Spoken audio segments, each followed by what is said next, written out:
The 12, a story of a very different team. Long ago, on dusty roads under a bright sun, a teacher named Jesus began to build a team. He didn't look for people who were all the same. He looked for people with big hearts, even if they were very different from one another. He called 12 men to follow him, and they became the most unusual group of friends the world had ever seen. First came the fishermen from the sparkling blue sea. There was Simon Peter, who was loud and brave like a lion.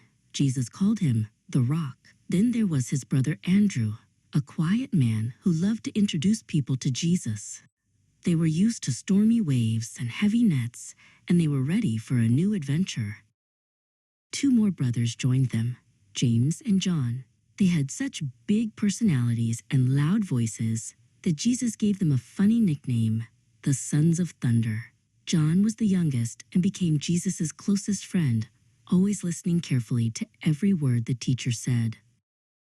Not everyone on the team was a fisherman. Philip was a man who liked facts and figures.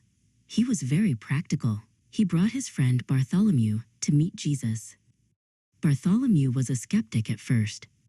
He asked, "Can anything good come from a small town like Nazareth?" But when he met Jesus, his doubts flew away. Then there was Thomas. Thomas was a twin who liked to see things for himself. If Jesus said something amazing, Thomas would tilt his head and wonder how it worked. He wasn't being difficult. He just wanted to be sure. Jesus was patient and always answered Thomas's many questions. The most surprising member was Matthew. Matthew had been a tax collector, which meant he worked for the Roman rulers. Most people in the land didn't like tax collectors and thought they were outsiders. Matthew felt lonely until Jesus sat at his table and invited him to join the group. But wait, there was also Simon the Zealot. He was a revolutionary who wanted to fight against the very people Matthew used to work for.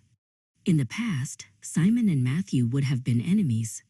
They came from opposite worlds, and they had very different ideas about how to change the world. At first, the campfires were a little awkward. Matthew would sit on one side, and Simon the Zealot would sit on the other. The fishermen would talk about nets, while Philip talked about chores. It seemed like this team of rivals might never get along. They were like puzzle pieces from 12 different boxes. Jesus watched them and smiled. He taught them that being a team didn't mean being the same. He showed them that love was more important than being right. He spent time with James the Lesser and Thaddeus, who were quiet but faithful, showing everyone that every single person mattered. One evening, something wonderful happened.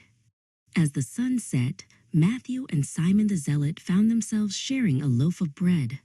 They started to talk, not about taxes or revolutions, but about the amazing things they had seen Jesus do. They realized that their friendship with Jesus was bigger than their old arguments.